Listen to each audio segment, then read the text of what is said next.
मेरे 2-3 प्रोजेक्ट थे अभी एक तो रिसेंटली रेजिडेंस मैंने कंप्लीट किया अभी इस साल के अंदर ही। उसमें भी मेरे लिए काफ़ी चैलेंजिंग थी। मैंने मतलब कि आपका आउटर के अंदर मैंने यूज़ किया आपका ACP, और मतलब उसमें चैलेंजिंग मेरे लिए ये था कि भाई पूरा प्रोजेक्ट में मतलब स्टोन है, एपे वुड है, उसके साथ मेरे को ACP का मर्ज करना था। मेरे लिए चैलेंजिंग ये था कि भी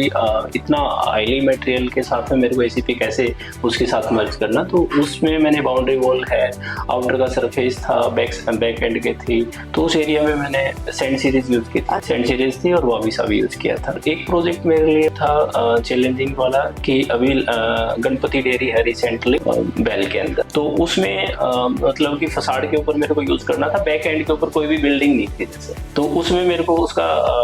व्यू ऐसे लेना था कि भी 3 मंजिल 4 मंजिल तक दिखाई दे, और बैक एंड पे उस पे था नहीं, तो वो भी काफी लार्ज स्केल के ऊपर बिल्डिंग थी। तो उसमें भी मेरे लिए मतलब कि ACP को ही मैंने फिर LED कोर को यूज किया। जैसे अभी एक प्रोजेक्ट मेरा ऑफिस का चल रहा है, सबसे बड़ा चैलेंजिंग मेरे लिए ना गणपति डेयरी के अंदर था सबसे, क्योंकि डेयरी प्रोडक्ट वहाँ पे मोस्टली बनते हैं। तो उसमें क्या था कि भी अपने को रिसाइकल विल भी चाहिए, ग्रीन बिल्डिंग भी चाहिए, इस टाइप का उनका थॉट था। तो फिर मैंने उसके अंदर फिर ACP का मैंने यूज किया उसके अंदर, और लार्ज स्केल के अंदर मैंने उसको फसाड के अंदर यूज किया, और क्लाइंट भी काफ़ी संतुष्ट है आफ्टर कंप्लीशन, और अच्छा है सारा सिस्टम, कोई दिक्कत नहीं। आजकल का जो है भी ग्रीन बिल्डिंग भी होना चाहिए, वेदर प्रूफ भी होना चाहिए, सभी के साथ साथ में बस ये डिज़ाइन का कंसेप्ट लेते हैं हम कि हाई राइज जितनी ऊंची बिल्डिंग है उसके ऊपर मतलब किस टाइप की सीरीज अपने को यूज़ करनी है। जैसे आपकी मेटल सीरीज आ गई, जैसे आपकी है, उसके बाद वाबिसा भी है, तो इसमें स्ट्रेंथ वाइज है उसकी जो उसकी थिकनेस है सीरीज की, तो उस हिसाब से हम अंदर वो यूज़ करते हैं। ACP के साथ साथ में जो बैक एंड पे जो मटेरियल लगता है तो उसका भी हमारे को ध्यान रखना पड़ता है कि किस गेज की हम पीछे उसमें ट्यूब वगैरह यूज़ करते हैं, और कितनी आई बिल्डिंग हम ले रहे हैं, क्या कैंटिलीवर प्रोजेक्शन के ऊपर ले रहे हैं या फसाड पे ले रहे हैं, ग्लास के साथ में पे उसके कंसेप्ट के साथ में जोड़ रहे हैं, तो सारी चीज़ें देखनी पड़ती हैं हमारे।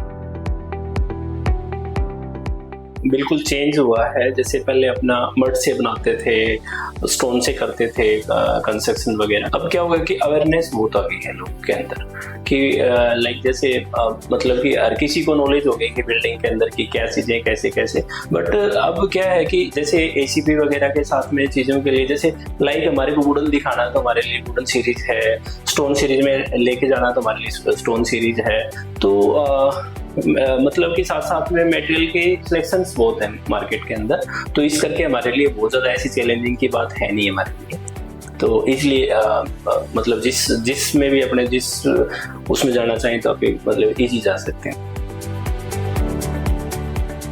जैसे क्लाइमेट चेंज हो रहा है अपना, जैसे भी क्लाइमेट चेंज हो रहा है तो उस हिसाब से मतलब कि अपने को ग्रीन बिल्डिंग है, उस हिसाब से अपने को लाइक भी फसाड में है, आउटर में है, इंटीरियर में है, उसी टाइप के अपने को मटेरियल यूज करने पड़ेंगे। वेंटिलेशन, प्रॉपर वेंटिलेशन है, प्लांटेशन आजकल हम घरों में मतलब कि इंटीरियर और एक्सटीरियर प्लांटेशन का कंसेप्ट ले रहे हैं, प्लस साथ साथ में मतलब कि ग्रीन बिल्डिंग का भी कंसेप्ट चल रहा है, रिसाइकल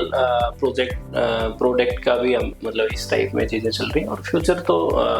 मैम मतलब चैलेंजिंग तो पहले से ज़्यादा होते ही आ रहे हैं, क्योंकि लोगों में अवेयरनेस आ गया आर्किटेक्ट के थ्रू। पहले बात करते हैं 10-20 साल पहले तो इतना होता नहीं था जैसे, अब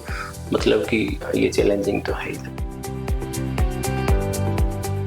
मैं ऐसी बिल्डिंगें बनाना चाहता हूँ कि अपना इको फ्रेंडली हो, एनवायरमेंटली हो, उसके साथ साथ में ग्रीन बिल्डिंग हो, उसके साथ साथ में आपका मतलब ग्लोबल वार्मिंग को देखते हुए रिसाइकल प्रोडक्ट अपने लगे। और जैसे ACP है, स्टोन है,